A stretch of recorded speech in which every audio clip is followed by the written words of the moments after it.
박 PD의 성심당의 고향인 대전이 대전을 했더라고요. 어? 대전을 했다고요? 예, 28, 29일 대전 중구에 있는 서대전 공원에서 대전 빵 축제가 열렸습니다. 시민들은 물론이고 타 지역에서 오신 관광객분들이 엄청나게 몰렸다는 거죠. 그러니까요. 어제 뉴스나 6시 내 고향 뭐 이런 데에서 많이 나오더라고요. 맞습니다. 대전 빵 축제엔 지역 빵집 70곳이 참가했고요. 타 지역인 광주나 예산에 있는 빵집도 참가를 했습니다. 이 서대전 공원으로 가는 지하철 서대전 내거리역부터 축제를 안내하시는 분들과 관람객들로 가득 찼는데요. 빵 축제에 입장하기 위해 줄을 서야 되는데 줄이 너무 길어서 입구를 찾기 힘들 정도였다고 합니다.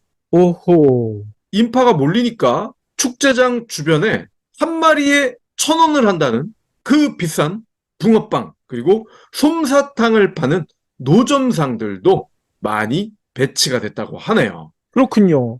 아니, 힘들게 오셨는데 구경을 못 하신 분들도 계신다면서요.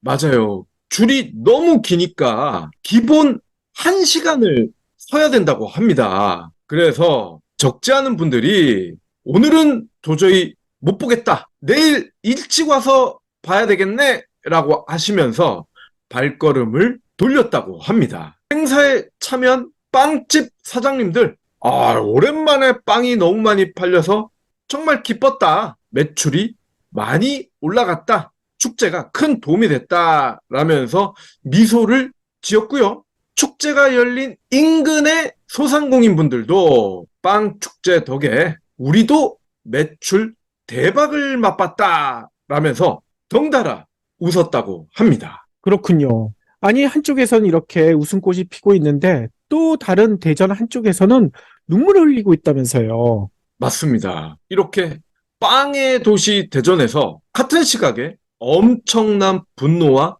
비극이 공기를 지배하고 있습니다. 대전발 0시 50분도 아니고 수천억 원의 피해가 추정되는 대전발 전세 사기가 지역사회는 물론이고 대한민국 전체를 혼돈에 빠뜨리고 있기 때문입니다. 국토부와 대전시에 따르면 대전에서 전세 사기로 인정을 받은 피해 건수 이달 기준 446건입니다. 이는 지난 6월 전세 사기 특별법 시행 이후 집계된 수치인데 대전은 비수도권 중에서는 부산 다음으로 가장 많았습니다. 아이고, 특히 건수로서는 부산 다음인데 피해액만 놓고 보면은 사실상 원톱이라는 거예요. 수천억 원에 이르는 대규모 피해가 발생했기 때문에 관련 피해 접수는 더 늘어날 전망입니다. 하루에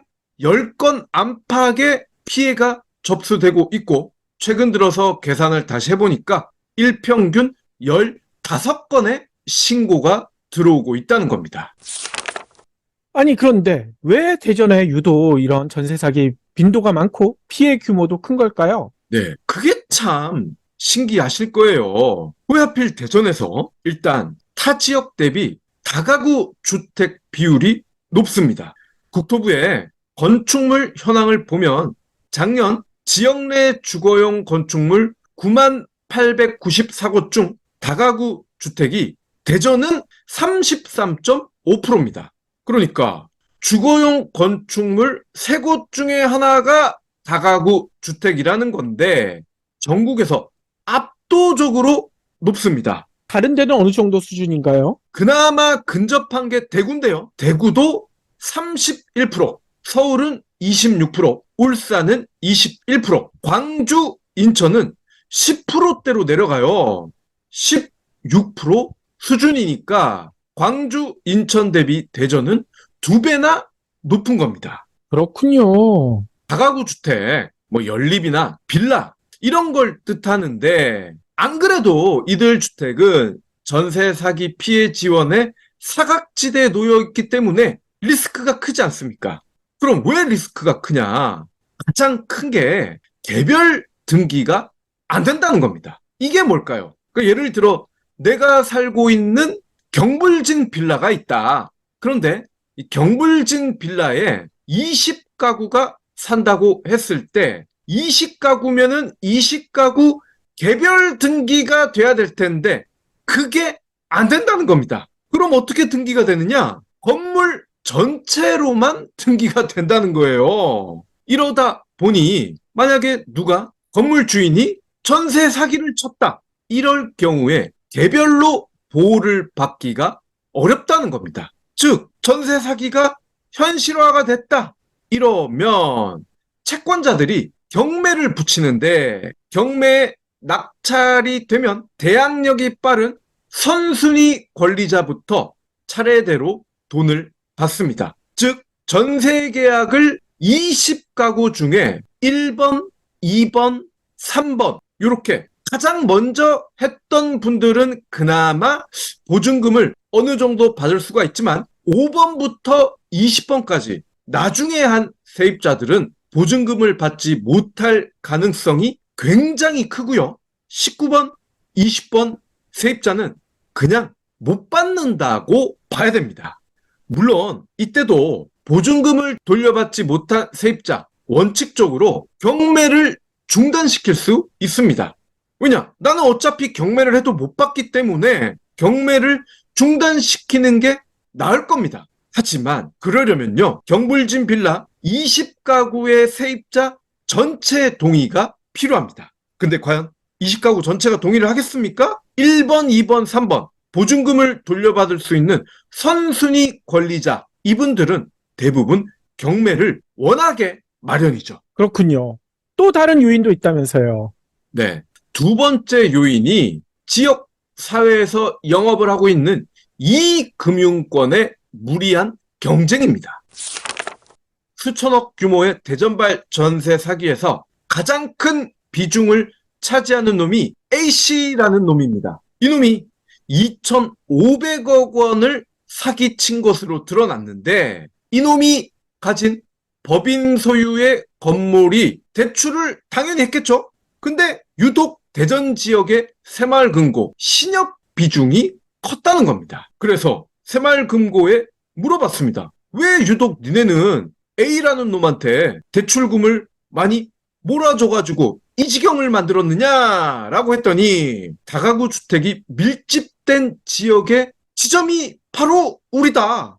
그러니 대출이 많이 이루어질 수밖에 없지 않느냐. 그리고 집값 상승기에 전세 관련 대출에 대한 정부 차원의 실적 점검이 있었기 때문에 정부도 대출을 장려를 했기 때문에 다가구 주택도 역시나 대출이 많았다. 이렇게 설명을 합니다. 아하, 이 핑계가 너무 궁색한데요? 다가구 밀접 지역의 시중은행들도 당연히 영업을 했죠. 그런데 상대적으로 이 금융권보다는 대출이 많지 않았다는 겁니다. 새마을금고, 신협, 이들의 설명 정말 핑계에 불과합니다. 즉 이자놀이가 사실상 유일한 수익 모델인 국내 금융회사들, 특히나 이 금융권은 더더욱 당장의 수익 증대를 위해 대출 관리를 허술하게 한 셈입니다. 자, 그리고 똥냄새를 맡고 날아온 똥파리들의 존재, 이놈들도 무시할 수가 없습니다. 대규모 전세 사기는 대규모 갭 투기와 궤를 같이 합니다.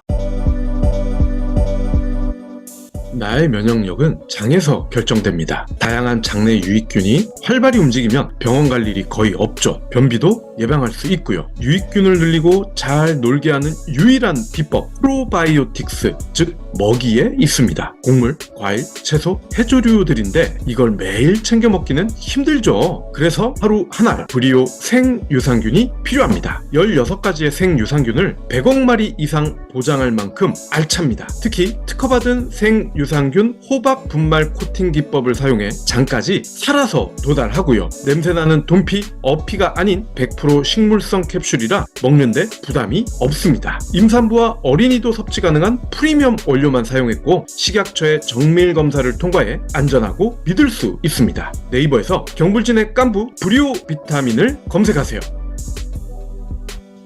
전세 사기 친 놈들은 절대 사기쳤다고 인정하지 않아요. 그저 나는 갭투기, 아니 갭투자를 했을 뿐이다, 이렇게 변명을 합니다. 하지만 투기가 사기가 되는 메커니즘 전혀 몰랐을까요? 중요한 건 이렇게 갭투자라고 하는 놈들이 대전에서는 갭투기하기 좋다, 대전은 새마을금고도 돈을 너무 잘 빌려준다, 이렇게 소문을 내면 귀신같이 알아듣고 찾아오는 놈들이 또 이 짓거리를 따라합니다. 이런 사기꾼들이 유독 대전에 많이 모였고 그렇기 때문에 피해가 더 컸다는 거죠. 그렇군요. 아니, 그런데 전세 사기 문제는 오늘 내일 일이 아니라 예전부터도 여러 차례 경고가 있었잖아요. 그런데도 왜 이런 전세 사기가 끊이질 않고 대전에서 벌어지고 있을까요? 네. 많은 분들이 그 점에 주목을 하실 것 같은데, 그런데 이게 사람이 하는 일이다 보니, 사람들이 겪는 일이다 보니 경각심이 무뎌졌다는 겁니다. 왜 경각심이 무뎌졌을까요? 수도권에서 연일 전세 사기 피해가 등장했고 연일 관련 보도가 나왔습니다. 이때만 해도 대전 지역 세입자들도 촉각을 곤두세웠습니다. 그런데 시간이 지났고 대전에서는 유사한 피해가 그때까지만 해도 확인되지 않았고, 그렇게 대전은 안전지대구나 라면서 마음의 무장을 해제했습니다. 게다가 대전에 신도시 중에 도안이 있습니다. 예전에 신도안이라는 지역 이름 들어보셨을 텐데요. 바로 그 지역입니다. 도안. 신도시도 개발이 마구마구 됐고 또 옆 동네가 세종특별시 아닙니까? 세종시 프리미엄도 있고 이래저래 부동산 가격은 계속 올라갔었고 오를 전망이 지배적이었습니다. 즉 집값이 떨어지지 않으면 보존금은 안전하고, 게다가 대전은 수도권과 가깝기 때문에 KTX 타면 3, 40분이면 가기 때문에 대전 지역 부동산 수요 이어질 것이라고 예상을 했습니다. 하지만 수도권에 이어 대전의 집값도 순차적으로 무너졌고 수도권에서 일어났던 전세 사기가 대전에서도 이어졌습니다. 그렇군요. 아니, 그런데 이렇게 전세 사기 피해 갈수록 늘어나고 있는데 이에 대한 정부의 대응 너무나 미흡하다라는 지적이 많잖아요. 그렇죠. 미흡합니다. 부족하죠.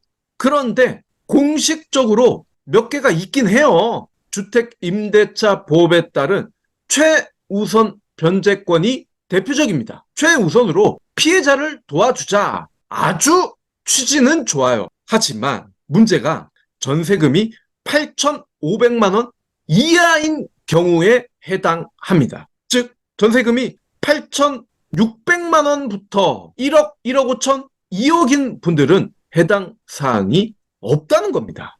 그럼 두 번째 정책은 뭘까요? 경불진에서도 누누이 깠던 저금리 대출입니다. 대출받은 보증금을 홀라당 날린 분들에게 또 은행 돈을 빌려주겠다. 대신 조금 이자를 싸게 해서 빌려주겠다라는 정책인데 이건 정책이 아니라 조롱인 것 같은데 말이죠. 그러니까요. 대전발 전세 사기에 대해 들었기 때문일까요? 윤석열 대통령이 근절 대책을 조속히 마련해라! 이렇게 지시를 했더라고요. 전세 사기 피해자 다수가 사회 초년생인 청년들이다. 이들의 미래를 약탈하는 악질적인 범죄인데 검찰과 경찰은 전세 사기범과 그 공범들을 지구 끝까지라도 추적해서 반드시 처단해달라. 이렇게 주문을 했대요. 근데 지구 끝까지 추적이 가능합니까? 그리고 국회에도 요청을 하네요. 이런 악질 범죄가 반복되지 않게 다수를 대상으로 한 범죄에게 피해액을 피해자별로 합산해 가중처벌하는 특정경제범죄 가중처벌법 개정을 서둘러 달라 이렇게 덧붙였다고 합니다. 아이고, 이 법만 있으면 이게 다 사라지나요? 법이 있어도 지키지 않으니까 안 사라지고 있는 거 아니에요? 그렇죠. 그리고 대통령은 사기꾼들을 족치면 된다 이렇게 인식을 하고 있어요. 그런데 얘네만 족치면 될까요? 법만 만들어 놓으면 될까요? 제가 봤을 땐 계속되는 전세 사기 피해 공범 오히려 은행과 정부가 아닐까 싶습니다. 앞서서도 이 금융권이긴 하지만 어쨌든 은행들은 정부가 실적 점검 나서서 더 땡겨줬을 뿐인디? 라면서 정부한테 잘못을 돌립니다. 정부 역시 여론과 지지율 상승을 위해 대출 규제를 풀어준 거 아닙니까? 이러는 사이 오롯이 피해는 국민만 봤습니다. 은행은요, 대출금을 땡겨주기 전에 대출 심사라는 거를 합니다. 그냥 빌려달라고 해서 다 빌려주진 않아요. 나중에 돈을 돌려받을 수 있을지, 떼일 가능성은 얼마인지 나름 고민을 하는 척하는 절차를 거칩니다. 하지만 나중에 사기가 드러나면 나몰라라 하죠. 자본금이 적은 임대인 관 대출을 내줄 때는 왜 이런 가능성을 간과했을까요? 대출을 갚지 못할 것 같으면 바로 경매에 넘겨서 채권 최고액을 받으면 되는 안전망 때문 아닐까요? 사기꾼만 족치지 말고 은행의 안전망도 함께 걷어버려야 됩니다. 그래야 은행 대출 담당 직원들이 제대로 일을 할 거 아닙니까? 안전망이 있으니까 대충 하고 이러니 국민들만 피해를 보는 경부진 겁니다. 관注해주셔서 감사합니다. 하트 투척, 댓글 남기기, 링크 공유, 계좌 후원 등 경불진 두 PD에게 힘을 보태주세요. 더 좋은 내용으로 보답하겠습니다.